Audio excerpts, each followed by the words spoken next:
one of the things you are uniquely qualified to speak on, you were a U.S. Capitol police officer. Yeah. How did that job happen for you?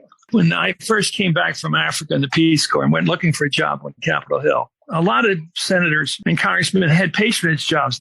The mailroom, the elevators, the police, and Frank Moss from Utah, the last liberal senator from out there, his top guy, he said, I got a job for you. I want you to work in the office for free, and then you become a police officer from 3 to 11. So every day I would work in the office answering complicated mail, trying to learn how to write a speech. And then I would go over and put on my uniform and my gun and become a cop. What kind of training did you have to have for this? Well, back then, it was not serious. Today, it's serious. But I had 1 week of training on how to use a nightstick. Reasons why you stop a car. You always, when you're asking for their driver's license and registration, you don't want to be standing right next to the door because they could have a gun under their arm and you'll be dead. We had a day on the pistol range. I did not qualify, but they said I did. I'd never shot a gun before, but I got on the force. And the only dangerous part of my job was walking down Pennsylvania Avenue Southeast, which was a little dicier neighborhood back then, and wearing a uniform and a cap and everything and short hair. And most people, and a gun, people must have thought I was a real policeman. If there'd been a robbery or any kind of police incident on the street there, I would have been called on to take action. And the bad guys, if you will, would be shooting at me. What did you think with this under your belt when you saw the January 6th insurrection happening? I saw the guys and women in uniform. I said, I could be one of them. Mm-hmm. I had spent all those years in the Capitol, either as a top aide to the Speaker or as a cop or working as a Senate legislative aide.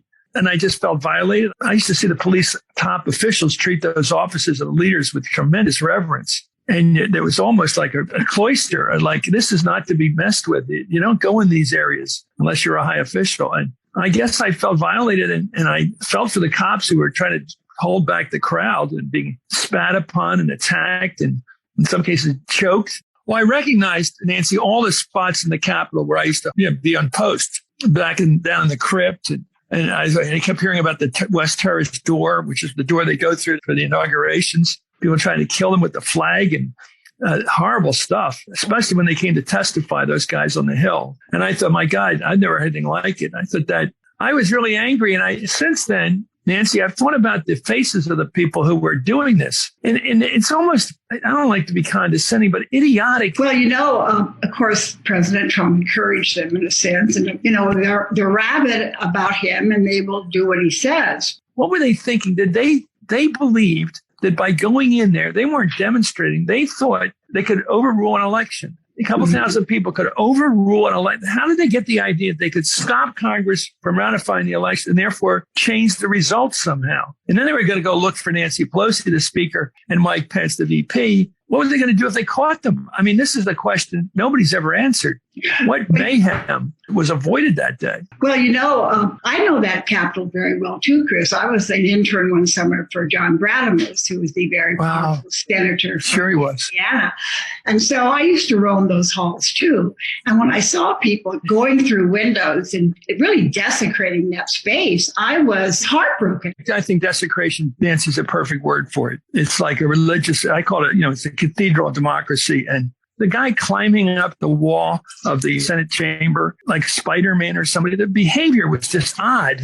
Very adolescent, actually. What were they doing? And then going in and messing up Speaker Pelosi's office and doing whatever they could to show their contempt. Knowing the protocol for the officers, did you feel that they were protected enough themselves from the crowd? No, I didn't think they had riot gear on. I didn't think they were ready to take on that onslaught. A lot of them looked like they were wearing the uniform we would wear any day of the week.